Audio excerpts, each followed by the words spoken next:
عليكم ورحمة الله وبركاته. النهاردة هنعمل مع بعض شوية بقسماط كده، يا رب يطلعوا كويسين ويعجبوكم. معايا نص كيلو من الدقيق متعدد الأغراض أنا نخلاه، ومعايا كوباية من المية، ممكن تزيد كوباية مية فترة. الكوباية دي 250 مللي من السوائل. ومعانا معلقة من الخميرة، معاها معلقة من السكر، معاها ربع معلقة من الملح. نحطهم كلهم كده مع بعض ونحط لهم شويه ميه دافين عشان ادوب فيهم الخميره والسكر. بعد كده معايا اخدت معلقه كبيره من السمنه قبل ما اسيحها، بعد كده سيحتها وحطيتها هنا. هكمل عليها زيت، يعني هوصل لنص الكوبايه. بعد كده زيت. بنقول بسم الله. ما عندكيش سمنه تقدري تحط العيار كله نص كوبايه من الزيت بس كده. يبقى نص كيلو دقيق متعدد الاغراض عليه نص كوبايه من السمنه. انا حطيت معلقه الاول كبيره سمنه، سيحتها ما قدحتهاش، سيحتها وحطيتها في الكوبايه وكملت عليها لحد ما وصلت لنص الكوبايه زيت. هنقول بسم الله كده نبدا. هنحط بقى، هندوب كده الخميره مع السكر مع شويه الملح مع شويه الميه. نحط كمان شويه ميه وهنحط عليهم الزيت اللي عليهم معلقه سمنه. بسم الله. ونقلبهم كده كويس قوي.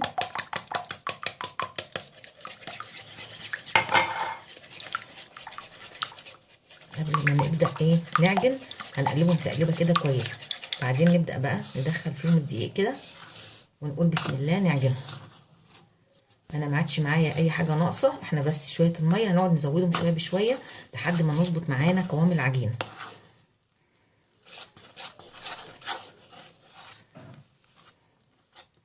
بسم الله. نبدا بقى نعجن العجينه بتاعتنا. العجينه بتاعتي خلاص كده انا عجنتها كويس قوي. هسيبها ترتاح لمده بس 10 دقايق لربع ساعه. مش هخمرها، انا هريحها بس. البقسماط بتخمر بعد التشكيل، فانا هغطيها وهريحها من 10 دقايق لربع ساعه بس. بعد كده نبدا نشكلها. ارتاحت 10 دقايق بالظبط، هنبدا بقى نقول بسم الله كده نشكلها. انا فردتها كده، معايا شويه سمسم عليهم شويه ميه، كل ما يخلصوا هتحطي مكانهم شويه.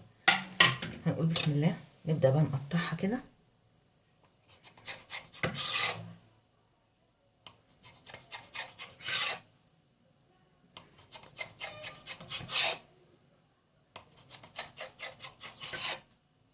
نبدا نشكله بقى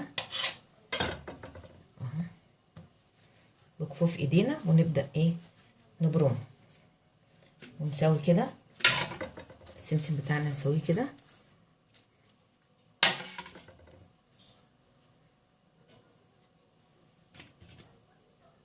ونحطه على السمسم ونلفه اهو ونحطه في الصينيه بتاعتنا.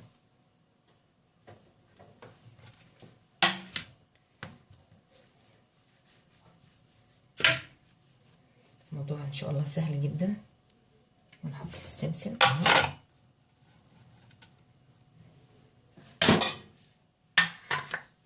وفي الصينيه بتاعتنا ونرص ونسيب مسافات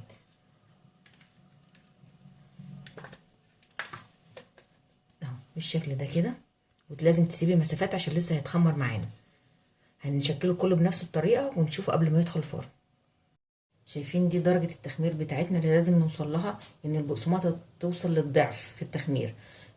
بسخن الفرن بتاعي كويس جدا، برجع احط الصواني بتاعتي فيه وانزل الحراره لاقل من المتوسط عشان البقسماطه معايا تستوي كويس وتتقرمش معايا. كميه البقسماط اللي خرجت من نص كيلو الدقيق كميه ما شاء الله حلوه جدا. بعد ما تخرجيه من الفرن ما بتغطيهوش، ما بترشهوش ميه، بتسيبيه عشان يبقى ناشف معاكي.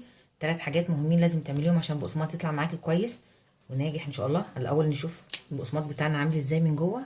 شايفين ما شاء الله حلو قوي.